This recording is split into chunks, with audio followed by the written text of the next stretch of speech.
Hallo Werkzeugfans, willkommen bei Gotrus TV. Mein Name ist Sebastian und heute geht es um Luft für maximal 50 Euro. Das heißt, wir haben gesagt, wir wollen jetzt mal wirklich schauen, was ist im absoluten Budgetbereich denn eigentlich möglich. Deswegen haben wir hier heute zwei Geräteklassen auf dem Tisch. Das eine ist kleine Kompressoren, mit denen kannst du zum Beispiel so etwas hier aufpumpen. Oder wir haben hier auch 3 Luftpumpen, damit kannst du so etwas aufpumpen. Ganz wichtig, die können das nicht und die Kompressoren können wiederum das nicht aufpumpen. Das schauen wir uns heute genau an. Und eine Sache sage ich jetzt schon, du wirst erstaunt sein, welche Geräte die Sieger sind.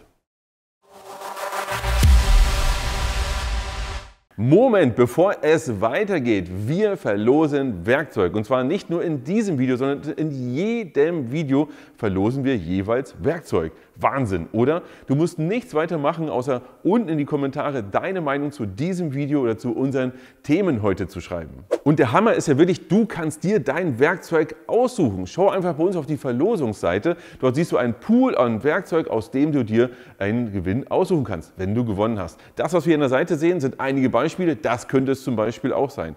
Für dich ein wichtiger Hinweis. Schau mindestens einmal in der Woche auf der Verlosungsseite vorbei, ob du gewonnen hast, denn du kannst ja bei jedem Video gewinnen und das sind eine Menge Gewinnchancen. Einige von euch werden sagen, Sebastian, ähnliche Geräte hattest du schon mal im Test. Das stimmt, aber heute geht es wirklich um bis maximal 50 Euro. Maximal 50 Euro gehen wir aus und mit diesem maximal 50 Euro haben wir ein mobiles Gerät. Der Saisonstart ist ja auch, wir wollen jetzt mal wirklich so ein großes Schlauchboot hier aufpumpen und auch wieder oder aufblasen und auch wieder ablassen, beziehungsweise die Luft auch wieder raussaugen. Das ist echt eine schöne Sache. Auch wenn du zum Beispiel sagst, naja, ich gehe jetzt mit meiner Familie mal an den Strand, da haben wir 3 Luftmatratzen und 2 irgendwelche so Bälle mit Luft drin. Das willst du nicht alles von Hand aufpusten und willst nicht ewig rumstehen. Dafür sind solche Geräte hier wirklich genial und damit geht es auch richtig schnell. Und sie sind ja wirklich portabel, hat man im Auto, kann man sich mal mit reinlegen und damit hast du schon eine Menge Spaß. Und das schon für unter 50 Euro. Ja? Bei den Geräten wiederum ist es so, dass wir hier zum Beispiel ein Fahrrad aufpumpen könnten. Auch mobil mitnehmen, weil das ist so klein, das kannst du jetzt zur Not auch wirklich in deine kleine Tasche reinpacken und unterwegs dabei haben. Oder du kannst zum Beispiel auch deinen Motorradreifen damit aufpumpen. Oder auch mal einen kleinen Ball zum Beispiel. Ja? Das sind echt tolle Geräte und auch die bekommst du für unter 50 Euro und kannst zum Beispiel aber auch, wenn du sagst Kfz-Bereich, deinen Autoreifen aufpumpen. Gerade Sommer, Winter hast du ja immer so Schwankungen. Dafür sind die Geräte auch richtig genial. Und das Ganze für unter 50 Euro. Und das schauen wir uns heute an. Also lasst uns anfangen. Wir fangen hier mit den Akku-Luftpumpen an. Und natürlich haben wir wie immer Namen, die sich kein Mensch merken kann. Wir haben hier von Bosch das Gerät Easy Inflate 18V500. So weit, so einfach. Wir haben hier den Ryobi RVI 18V One Plus. Okay, und wir haben vom Parkside hier den PALP 20-LI-B2. Und die schauen wir uns mal zuerst an. Wichtig an diesen Geräten ist Folgendes zu verstehen. Alle 3 Geräte, die wir haben, oder allgemein diese Akkuluftpumpen, die nur das können, die können auch nur Luftpumpen, also einen Luftstrom erzeugen. Die können keinen großen Druck erzeugen. Das heißt, hiermit kannst du, egal wie du dich anstrengst, bekommst du so etwas wie das hier nicht aufgepumpt. Dein Autoreifen schon gar nicht oder ähnliches. Ja? Hier nichts Druck, sondern viel Luft, worum es ja nicht hier geht. Weil so ein Schlauchboot hier zum Beispiel hat ja hier keinen riesen Druck drauf, sondern geht es wirklich darum, hier die Luft erstmal reinzukriegen. Und übrigens zum Beispiel aus meinem privaten Leben, ich habe ein ähnliches Schlauchboot. Und ohne so etwas hier, habe ich einmal gemacht, mache ich nie wieder. Weil hinterher hatte ich wirklich Muskelkater und das dauert Jahrhunderte. Und hinterher hast du noch ein anderes Problem. Du willst die Luft ja auch eigentlich wieder raushaben und beim Raushaben musst du das irgendwie aufwickeln, machen und tun und so weiter. Da helfen diese Geräte extrem, weil hier ist es so, dass sie hier Luft rausblasen und hier Luft einsaugen. Das heißt, mit einem Adapter, der hier irgendwo dabei ist, ja, machen wir es mal hier, zum Beispiel ist es so, damit kannst du aus dem Schlauchboot auch Luft wieder rausziehen. Das geht deutlich schneller und macht wirklich viel mehr Spaß. Aber lass uns Folgendes machen, bevor wir zu den Testergebnissen kommen, wer ist hier schnellst und so weiter, gucken uns die Geräte einfach mal an. Lasst uns einfach mal hier mit Parkside anfangen.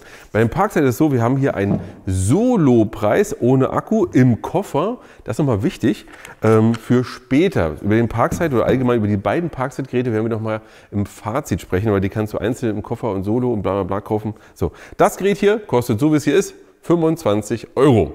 Ja, Dann brauchst du noch einen Akku dazu. Den Akku bekommst du aber auch für ein paar Euro. Da kannst du natürlich so einen großen nehmen wie hier.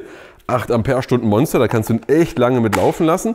Aber du kannst auch hier so einen kleinen nehmen. Ja? Wenn wir uns das Gerät mal an sich angucken, wir nehmen auch ganz bewusst mal den kleinen, damit es ein bisschen kompakter auch aussieht. Hier kannst du nichts tun. Hier gibt es genau einen Ein- und einen Ausschalter und hier vorne eine LED. Ich mache einfach mal an. Oh. Laut. Laut ohne Ende. Mann, oh Mann, oh Mann, oh Mann. Weil die Dinger sind auch wirklich richtig laut. Und du hast hier gesehen, das Ding geht an, LED geht an, Feuer. Ja? Wenn du das Gerät solo kaufst, ist so ein kleiner flexibler Schlauch, ähnlich dem hier mit dabei. Wenn du es im Koffer kaufst, ist es eben nicht mit dabei. Das ist mal ganz wichtig. Dazu gehören auch 3 Adapter. Und zwar genau Adapter Nummer 1, 2 und Nummer 3.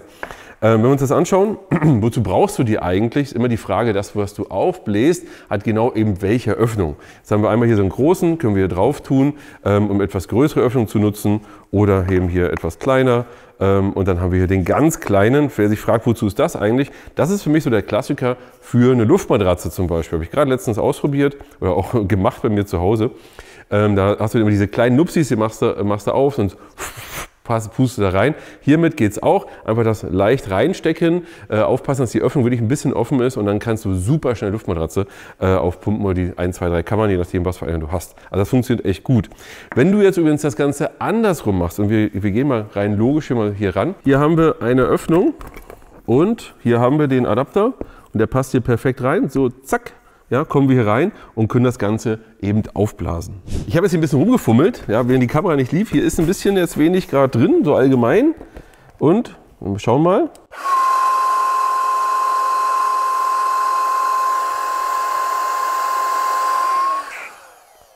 Das geht schon gut voran, muss ich sagen.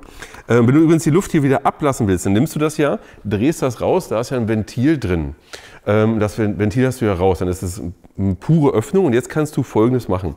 Du nimmst jetzt einmal das hier vorne ab, tust es hier drauf, dann wieder auf diese etwas größere Ventilöffnung und dann ziehst du die Luft raus. Geht deutlich schneller und der große Vorteil, den du hast, ist, dass du einen gewissen Unterdruck erzeugen kannst. Also keine richtig großen, aber Luft raussaugen und dadurch wird das Ding kleiner. Wenn du es von Hand machst, wirst du es in der Regel nie so klein kriegen oder mit sehr viel Aufwand, wie du es eben machst, wenn du es absaugst. Ja, das wäre mein Pro-Tipp, macht richtig viel Spaß. Wenn wir uns jetzt das Gerät angucken, mehr ist das nicht. Wir haben diese 3 Adapter dabei und feuerfrei. Jetzt gucken wir uns schnell mal die anderen beiden Geräte an, weil so viel mehr ist da auch nicht. Hier Ryobi, hier ist es so, dass wir hier vorne also bei dem Schalter sieht es erstmal so aus, als wenn wir den die ganze Zeit gedrückt haben müssen. Müssen wir hier auch nicht, ja? Einfach nur drüber umlegen, dann geht's los. Bei dem hieß es aber auch so, auch hier. Ja. Ihr seht hier einmal drücken an, nochmal drücken aus, gar kein Problem. Das Gerät hier erscheint mir nicht so leistungsstark, also rein vom Handling her, aber wir kommen gleich nochmal zu den Testergebnissen. So, das muss ich aber abmachen, das irritiert mich hier irgendwie. So, bei dem hier haben wir es genauso, haben wir auch wieder Adapter mit dabei, ja? Nur die beiden. Und zwar hier ist es so, wir haben den einen Adapter, den wir nicht hier am Gerät haben, den wir aber brauchen, weil das, was wir hier unten am Gerät verstauen können, ist genau dieser Adapter. Ja? Und der Adapter passt hier vorne nicht drauf. Der passt nur hier drauf und dann fällt er aber auch ab. Ja? Also er passt wirklich hier nirgendwo drauf, ohne eben genau den Zwischenadapter. Der hat aber wiederum keinen Platz hier am Gerät. Sinnhaftigkeit verstehe ich nicht. Also wenn du den schon hier unterbringst, dann hab doch den hier auch irgendwie mit dabei. Aber ist halt so. Ist bei dem ja auch so. Also das habe ich gar nicht untergebracht. So, jetzt nehme ich aber den anderen Adapter, packe das hier vorne drauf. Dann kann ich natürlich auch damit arbeiten, kann aber auch den hier nehmen, kann dann auch hier so eine Fächerdüse nehmen, um ein bisschen so ein breiteres Feld auszupusten. Kann natürlich hier auch den kleinen nehmen, kann es natürlich auch genauso andersrum machen, alles hier oben drauf packen und kann das auch nochmal so drauf packen. Das macht, glaube ich, ja, macht vielleicht auch Sinn, ja, um so ein Schlauchboot, das ist ja Quatsch, ja, also eine Luftmatratze auch wieder leer zu saugen. Ja. Das hast du hier bei Ryobi. Auch hier kannst du natürlich einen kleineren Akku nehmen, wobei, ich glaube, kleineren als den gibt es gar nicht. Ja. So, kannst du den nehmen. Jetzt haben wir hier Bosch Grün oder Bosch DIY. Hier ist es im Grunde wieder genauso wie bei den anderen Geräten. Du merkst, das Prinzip ist immer dasselbe. Auch hier ein Ausschalter. Hier hast du eine Akkuanzeige, ganz wichtig, sowieso bei Bosch DIY, weil am Akku hast du ja keine Akkuanzeige. Du weißt ja nie, wie voll der ist. Dazu brauchst du eben hier die Anzeige. Ja. Das ist bei Ryobi nicht Nee, bei dem Akku ist es auf jeden Fall so, aber es gibt auch Ryobi-Akkus, die haben eine Akkuanzeige. Und bei den hier, das muss ich wirklich gleich gerade mal gucken, auch hier gibt es welche mit Anzeige und welche ohne. Weil der hier zum Beispiel, der 8er hat das, ja, der hier, der Kleine, hat das nicht. Oh, wusste ich gar nicht, muss ich ehrlich sagen, habe ich nicht so im Kopf gehabt. So, kommen wir jetzt wieder zu dem hier. Auch hier ist es so, wir haben hier unsere Adapter mit dabei. Ja? Können wir den Adapter hier rein tun, können den hier oben drauf tun. Alles mit dabei, um verschiedene Größen zu haben. Einmal hier die große Größe, dann hier nochmal, machen wir es so rum, die etwas kleinere Größe können wir hier drauf tun. Und genauso ist es auch mit der letzten. Die haben wir auch, können wir hier auch drauf tun oder könnten wir jetzt hier rein tun. Was ich hier sehr gut finde, ist, wir haben hier diesen Schlauch mit dabei. Ja? Durch den Schlauch ist es folgendermaßen, wenn wir zum Beispiel so ein großes Objekt wie das hier haben und das aufblasen wollen, ist es bei dem Gerät so, wenn wir keinen Schlauch dabei haben, wir müssen die ganze Zeit da stehen bleiben und müssen es festhalten. Das wird häufig so sein, wenn es sich aufbläst, dass es dann immer so runterrutscht, macht und tut und das passt einfach nicht. Bei dem hier kannst du es eigentlich so dir einstellen, dass du das Gerät hinstellst und dass es dann höchstens so langsam so ein bisschen mit hoch geht, aber dass du nicht die ganze Zeit das Gerät festhalten musst, dass es nicht abrutscht. Ja? Das ist ein großer Vorteil von dem. Und ich habe zwei Sachen vergessen, deswegen sage ich es auch von allem nochmal. Nämlich, Parkside kostet nur 25 €, hatten wir vorhin ja schon dabei. Ryobi kostet 50 € und der kleine Bosch kostet 40 €. Wichtig, alles immer solo ohne Akku. Hier ist ein bisschen cooler, ja, zum Thema Akku, aber da kommen wir nachher dazu. Und was wir jetzt noch gemacht haben, wir haben das Ganze natürlich genutzt und haben das Ding da aufgeblasen und schauen wir mal, wie lange wir gebraucht haben.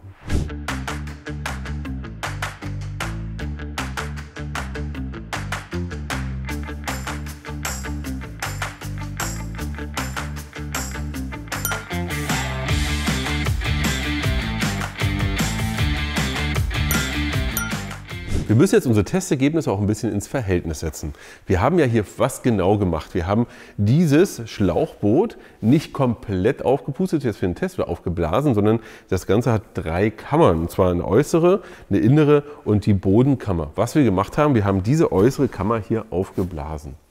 Jetzt muss man natürlich sagen, wann genau stoppt man, wo ist genau der Punkt. Wir hätten auch noch ein bisschen länger und vielleicht einen Tick kürzer aufhören können. Das heißt, du musst das jetzt so ein bisschen auch relativieren. Ja? Aber die Tendenz sehen wir. Wir haben hier nämlich Folgendes. Wir haben hier bei dem Parkside haben wir eine Zeit von knapp 7 Minuten, also um die 7 Minuten. Bei den anderen beiden Geräten haben wir eine Zeit von knapp 11 Minuten, ja, also deutlich länger. Also mit den beiden haben wir eine deutlich längere Zeit gebraucht, um das aufzublasen. Wichtig ist dabei nochmal, alle sind echt laut, wobei man sagen muss, der Ryobi, weil er auch, naja, also man merkt auch schon, der ist nicht ganz so kräftig, aber ist auch wirklich bewusst der leiseste. Der hat nur 80 Dezibel gehabt.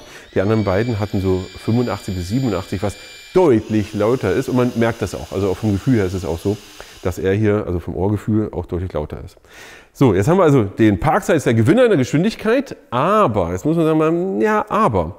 Denn wir haben jetzt Folgendes. Der Parkside hat einen Volumenstrom, ja, in der Minute von 1,2 Kubikmeter. Also 1,2 Kubikmeter Luft kann er bewegen in der Minute. Die anderen beiden nur knapp über 0,5. Das heißt, eigentlich müsste er doppelt so schnell sein, war er aber auch nicht. Sei es drum. Wichtig ist übrigens auch nochmal, das Schlauchboot hier ist angegeben mit 0,05 Bar. Das schaffen die aber alle drei nicht, denn laut Website ist es so, dass sie nur 0,03 Bar oder 0,035 Bar schaffen. Parkside gibt nicht mal eine Angabe dafür. Also vielleicht muss man ein bisschen nachpusten. Ja? Das ist immer ganz interessant. Und jetzt schauen wir uns mal an, wie lange hält denn der Akku eigentlich? Wir haben hier eine Akkulaufzeit, weil wir müssen es wirklich ins Verhältnis setzen.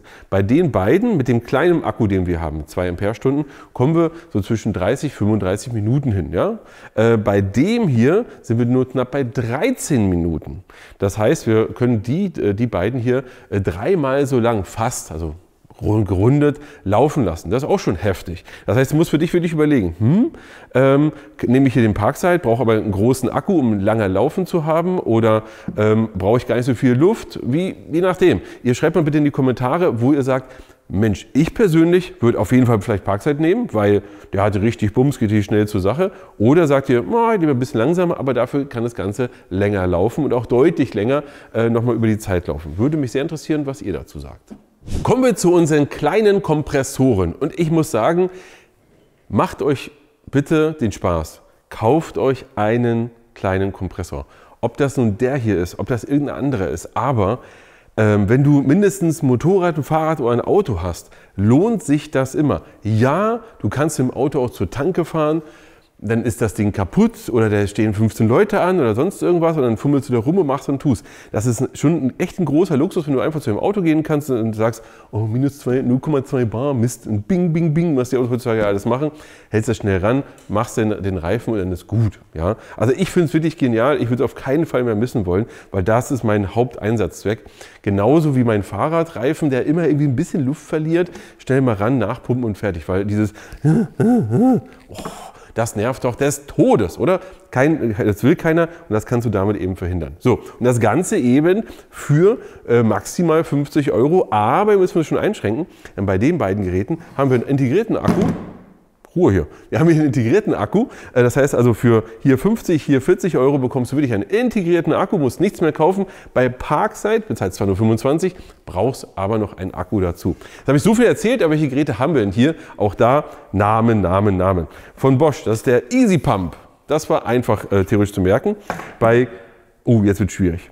Xiaomi, ich glaube, so spricht man es richtig aus, bei Xiaomi, sogar Autos bauen, ja? Passend zum Auto. Vielleicht wird es dazugegeben, wer weiß. Bei Xiaomi, das Ganze heißt hier Portable Electric Air Compressor 2. Also zweite Version, die ist ein bisschen schneller als die erste Version. Und dann haben wir noch den Parkside, der mir auch richtig gut heißt, ja, Parkside PAK 20 Li B2. Das gucken wir uns die auch mal an. Starten wir mal mit Easy Pump, dem kleinen Kumpanen. Und ich muss sagen, wenn man es hier mal richtig zusammenpackt, ist das hier wirklich echt kompakt und ist alles mit drin. Wichtig ist, wir haben hier einen integrierten Akku. 3000 mAh, 3,6 Volt, können wir mit USB-C laden, alles in einem drin. Schon mal ganz cool. Alles in einem drin, muss man auch sagen. Wir haben hier den Schlauch, den wir hier ja, so ein bisschen ranstecken können. Wenn ich jetzt hier so rumwackel, irgendwann fällt er ab. Aber zum Verstauen geht das schon. Hier haben wir das Zubehör, hier unten einfach alles mit drin. Wir haben die verschiedenen Aufsätze, die wir eben brauchen. Ja, viele kennen das hier, ein bisschen kleiner, ein bisschen größer, alles in einem. Und der Vorteil davon ist einfach, wenn du das brauchst und das nicht so bist wie ich, weil ich bin da echt ein Schluder, dann nimmst du es, packst es jedes Mal hinterher wieder rein. Und dann hast du es immer garantiert dabei. Und auch das hier, das wiegt so wenig, das kannst du wirklich dir, also im Auto auf jeden Fall mit reinlegen, also kannst du quasi immer mitnehmen. Und im Auto hast du in der Regel immer ja auch eine USB-Ladebuchse. Also sollte er mal doch leer sein, ja, kannst du mal nachladen, um dann deine Reifen aufzupumpen. Also finde ich eigentlich schon mal ganz cool, wenn man das mal so sieht. Ja. Mehr ist da nicht dabei. Das heißt, du hast jetzt hier nicht wie hier nochmal irgendwelches Zeug, Kram und machen und tun. Wenn wir uns das Gerät an sich angucken, das ist auch sehr leicht zu bedienen. Du kannst es hier einfach einschalten hier vorne, dann sofort, also das ist übrigens auch sehr, ich sag mal, responsive. Fällt mir das deutsche Wort nicht ein. Also wenn du es hier ausmachst, ist es aus. Wenn du es anmachst, ist es an. Das fühlt sich auch modern an, fühlt sich gut an. Ich kann ja auch auf Knöpfe drücken, jetzt schon mal auf Plus. Also ich kann ja eine Vorwahl treffen, wie viel Bar, also wie viel Druck ich aufbauen möchte. Jetzt in dem Fall sage ich jetzt mal, meinetwegen hier so ein bisschen weniger. So, 1,4 Bar. Natürlich kann ich auch noch die Einheit auswählen. Das heißt hier Bar, PSI und Kilopascal. Ja, kann ich auswählen, was ich halt habe. Start. Und dann hat er jetzt hier 1,4 Bar erreicht und feuerfrei. Also das ist wirklich einfach wie viel Bar will ich haben? Los, Feuer. Das Ganze macht er dann auch alleine. Das ist nochmal ganz wichtig. Ich kann das Gerät nehmen, anstecken und dann geht es los. Jetzt hast du eine Sache, die ich ein bisschen nachteilig finde, und zwar nehmen wir mal an, du hast einen Autoreifen und jetzt wäre der meinetwegen bei 1,5 Bar. Um von 1,5 auf, ist schon relativ viel, meinetwegen auf 2,2 zu kommen, musst du das auch wirklich festhalten. Ansonsten legst du es dir irgendwie unten so auf den Boden so hin, geht, aber eigentlich stehst du dann da und musst du dann wirklich hier warten und warten und warten und warten.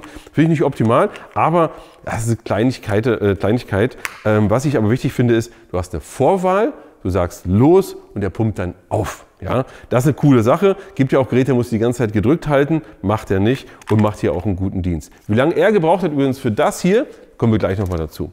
Kommen wir als nächstes zum Xiaomi. Das ist immer schwierig, der Name, Xiaomi. Sieht auch so ein bisschen, also ist dieser typische Xiaomi-Style. Ja?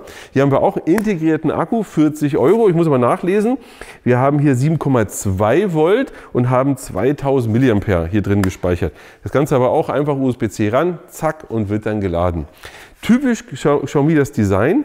Wir können hier oben das übrigens abziehen und dann können wir auch schon loslegen. Hier klassisches Ventil, wenn du es zum Auto brauchst, kannst du drauf gehen, kannst du hier festschrauben. Ja, ich persönlich mag das lieber, aber es ist ja vielleicht auch Geschmackssache und dann kannst du damit loslegen. Vom Ein-Ausschalten ist es hier auch so. Nein. Jetzt machen wir ihn aus. So, aus. Wir können einschalten, einfach einmal hier drauf. Noch ein bisschen länger drauf. Auf. Hallo? Ja? Ja? Ach so. Du bist scheiße. Okay. Jetzt geht er an. Also, der Fehler lag wie immer vor dem Display. So. Übrigens finde ich optisch sehr schickes Display. Wir können einfach einschalten, in der Mitte ausschalten. Wenn wir ihn jetzt hier nur mal kurz rauftippen, dann würde der vorgewählte Druck wieder hergestellt werden. Apropos vorgewählter Druck. Das Gerät hier hat jede Menge Modi, die du vorauswählen kannst. Du kannst diesen Knopf hier drücken und dann hast du hier meinetwegen Fahrrad, Motorroller, dann hast du Auto, Elektroroller oder so einen Ball kannst du aufblasen oder den manuellen Modus. Im manuellen Modus kannst du alles hin und her stellen. In den anderen Modi ist es so, dass du es zwar auch verstellen kannst, aber es ist eine gewisse Druck voreingestellt. Jetzt muss ich sagen, die Sinnhaftigkeit dessen erschließt sich mir nicht ganz, weil ich muss extra nochmal hier gucken. Das ist schon ein bisschen merkwürdig, denn wir haben hier Folgendes. Wir haben hier zum Beispiel beim Fahrradmodus haben wir 30 bis 60 PSI, die wir einstellen können, aber Standard ist 45 drin. Wenn du sagst, nee, ich will nicht 45, ich will 50 haben, dann kannst du es zwar nehmen, verstellen auf 50 und loslegen, aber wenn du das Gerät ausschaltest, wieder einschaltest, ist wieder 45 eingestellt. Das heißt, also du kannst nicht deine 3 Modi dir konfigurieren und die immer wieder wählen, sondern das ist so, wenn du Glück hast, passt gerade und wenn nicht, ja. Im manuellen Modus kannst du sowieso immer alles einstellen, auch das speichert er nicht. Ja. Finde ich jetzt irgendwie softwaretechnisch ein bisschen doof gelöst, aber sei es drum. Immer noch optisch schickes Ding. Dazu gehören auch noch diverse Adapter. Hier, das ist der klassische Adapter, den viele von euch kennen wahrscheinlich. Wem das auch lieber ist, ich kann das hier einfach draufschrauben. Auch das hier kann ich jetzt zum Beispiel auf dem Autoreifen dann drauf, nicht auf den Reifen, aufs Ventil, drauf tun, festmachen und dann auch aufpumpen. Gleichzeitig habe ich hier auch noch den Klassiker, hier das Ladekabel natürlich hier, habe ich auch mit dabei, den kleinen Beutel und ich habe hier noch 2 andere Ventile, Auslassstücke, ihr wisst, was ich meine, gleich mit dabei. Ja? Wie lange der gebraucht hat, auch das gucken wir uns gleich an. Kommen wir zu Parkside mit einem riesigen Akku drunter, den mache ich mal erstmal ab. Beim Parkside ist es so, dass diese schöne Bedienfähigkeit, die wir beim Bosch haben, also dieses fancy, ja, um es mal so zu sagen, was so schicke, so haben wir hier nicht so. Ich habe hier eher so das Gefühl, wir sind so Anfang der 2000er wieder, denn dieses Display, was wir haben, das ist definitiv, ist auch nur ein LC-Display, wo wir jetzt uns anschauen können, was wir einstellen. Ist es funktional? Ja. Ist es modern? Nee. Aber wir sind ja auch bei 25 €. Ja? Also 25 € kostet das Ding hier. Und du sagst, preisbewusst, darum geht es ja heute, ist das schon eine coole Sache. Ja? Was das beste Gerät ist, da kommen wir noch mal dazu. Hier ist es so, mit dem Gerät an sich, auch hier können wir drauf drücken und jetzt sagen wir mal, ich habe schon wieder vorgewählt, 2,3 Bar war das Ziel, du drückst einmal drauf, auch dann kannst du es hinstellen und dann wird nach und nach 2,3 Bar hergestellt. Ich muss aber sagen, bei mir würde das nicht funktionieren am Auto, weil das Ding ist zu kurz. Ja? Mein Ventil ist ja meinetwegen, jetzt Felge ist so groß, mit Reifen, wird schon so groß sein. So, dann ist hier oben das Ventil, da komme ich nicht hin. Also da muss ich schon wieder halten. Ja? Also das ist auch ein bisschen kurz. Das ist übrigens hier auch so, da wird es vielleicht oben hängen. Aber willst du ans Ventil so ein Ding ranhängen, ist auch irgendwie, also optimal zum Hinstellen sind die alle nicht. Ja? Das ist auf jeden Fall mir ein bisschen zu kurz. Du kannst hier übrigens auch das Ganze hier abschrauben. Ob das Sinn macht oder nicht, vielleicht gibt es im Parkside-Universum irgendwas, was das hier verlängert, oder andere tolle Sachen, die du draufschrauben kannst, habe ich gerade nicht im Blick. Auf jeden Fall kannst du es aber machen. So, ich hatte ja vorhin gesagt, das hier finde ich nicht wieder gegenkommen. Das hier ist ein bisschen nicht so schön, denn das Display hier kannst du 0 Bar einstellen, kannst du den vorwählen, kannst das ganze Gerät ein- ausschalten, du kannst auf PSI umstellen, kannst nicht auf Kilopascal umstellen, das hat er nicht als Vorwahl und dann war es das auch schon. Ist das richtig scheiße? Nein, das ist nur einfach nicht so fancy wie die anderen. Auch hier hast du Adapter mit dabei. Ja, beziehungsweise nicht dabei, weil das Gerät hast du irgendwo rumliegen. Das hier hast du in einem Beutel. Nein, denn du bekommst da keinen Beutel. Und hast noch diverse Adapter mit dabei. Ja. Ist alles mit drin, kannst du alles aufstecken, gar kein Problem. Aber du hast es eben nicht so schön wie hier. Wie hier. So, kommen wir zum Test. Wie lange haben wir eigentlich gebraucht, um das Ding aufzublasen?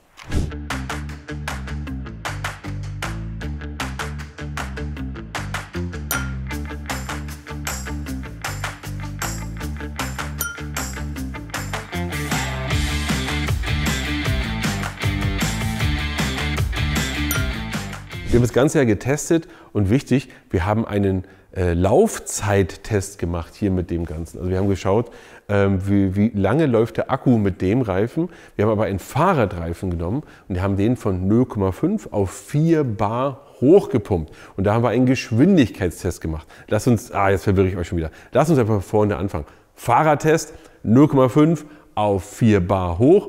Hier haben wir einen ganz klaren Gewinner, wenn es um Zeit geht. Das ist Parkside. Der Parkside hat das Ganze hier in nur 27 Sekunden hochgepumpt, also rund 30 Sekunden, zack, bumm, hoch. Und das ist schon echt schnell, also 30 Sekunden ran, wupp, und dann bist du mit deinem Reifen fertig. In der Regel hast du beim Fahrrad 2 Reifen, gibt auch andere, aber ihr wisst, was ich meine. Bist du in 1 Minute fertig. Das ist schon echt cool. Beim Xiaomi hast du schon fast 1 Minute gebraucht, also rund 50 Sekunden mit dem hier. Du siehst also, da ist wesentlich weniger Bums hinter, um den Fahrradreifen aufzupumpen. Bei dem Easy Pump, dem kleinen hier, ist es so, da haben wir schon 85 Sekunden gebraucht, um ihn aufzupumpen. Also nochmal deutlich länger als bei dem. Also es ist wieder eine Frage, bei dir auch, ist eine Zeitfrage. Willst du eher ein Gerät haben, was super schnell ist, oder sagst du einfach, nee, die Vorteile hier zum Beispiel mit der Lagerung hier ist für mich ein ganz wichtiges Thema. Dann haben wir noch ein anderes Thema gehabt, Laufzeit. Hier haben wir den großen Schlauch hier genommen. Und warum haben wir das überhaupt gemacht? Weil wir hätten das Gerät ja auch einfach so im Stand laufen lassen können. Wir haben gesagt, wir wollen ein bisschen Gegendruck haben. Deswegen haben wir den wirklich leer laufen lassen oder leer gemacht, wie auch immer, und haben dann wieder komplett aufgepumpt, wieder runter, aufgepumpt, wieder runter. Und die Laufzeit ist echt krass, muss man wirklich sagen. Denn wir haben hier bei Bosch eine Laufzeit von 37 Minuten gehabt, beim Xiaomi von 25 Minuten und hier sogar von 46 Minuten am Stück, die das Ding laufen kann, mit einem 2 Ampere-Stunden Akku und diesem Reifen. Das heißt, diesen Schlauch hier hätten wir echt einige Male aufpumpen und wieder runter, aufpumpen, wieder runter machen können. Und das haben wir deswegen aber auch so gemacht, damit wir einen gewissen Gegendruck haben und es dem Gerät nicht zu leicht machen wollten. Ja? Das heißt, auch hier haben wir wieder einen ganz klaren Sieger für das Thema Geschwindigkeit, Parkside. Ja? Und jetzt ist die Frage, was ist für dich das beste Gerät? Schreib das mal gerne unten in die Kommentare. Denn auch hier ist es für mich nicht so eindeutig. Auch wir haben gerade eben noch mal diskutiert, welches Gerät würden wir denn nehmen? Und viele von uns, die hier gerade im Raum sind, ja, haben gesagt, naja, eher sowas mit dem integrierten Akku, eher sowas mit dem. Andere wieder sagen, Mensch, cool, Parkside, super schnell, wenn es mal schnell gehen soll, hier zack, zack, zack, zack, zack. Wenn du morgens nicht so viel Zeit hast, Reifen ist wieder runter, beim Fahrrad vielleicht, aus irgendwelchen Gründen, kannst du ran, 30 Sekunden, kannst wieder losfahren. Aber wiederum beim Fahrrad, wenn es häufiger ist, dann würde ich eher sowas hier mitnehmen oder vielleicht sogar den kleinen hier, den kriegst du vielleicht sogar in eine Satteltasche rein. Ja? Schreibt das mal gerne unten in die Kommentare, würde mich super, super interessieren. Meine persönliche Wahl übrigens, wenn es euch interessiert, ich habe keine Ahnung, muss ich sagen. Ich weiß es nicht. Wenn ich ein Set kaufen würde, würde ich vielleicht Parkside nehmen. Denn du bekommst diese beiden Geräte ja im Set. Da bezahlst du wahrscheinlich rund 50 €, weil einzeln kosten sie auch 25. Hast hier noch den Schlauch mit dabei, hast einen schönen Koffer, alles dabei. Kannst es mal so nehmen. Aber das große Set hast du weder im Fahrrad noch im Auto. Deswegen, so einfach ist es nicht. Aber was ich cool finde, es gibt keine Ausrede mehr. Für unter 50 € kannst du die Geräte hier hinstellen. Und ja, so ein Akku kostet ein paar Euro, aber da bist du auch bei 20, 30 € die kleinen Akkus mit dabei. Kannst du loslegen und kannst du eine Menge Spaß haben. Ich sage dir, Spaß hast du auf jeden Fall. Fall damit. Wie nützlich das ist, musst du für dich selbst entscheiden. Das soll es für heute gewesen sein. Für euch ran an die Luftpumpe oder Kompressor und bis zum nächsten Mal.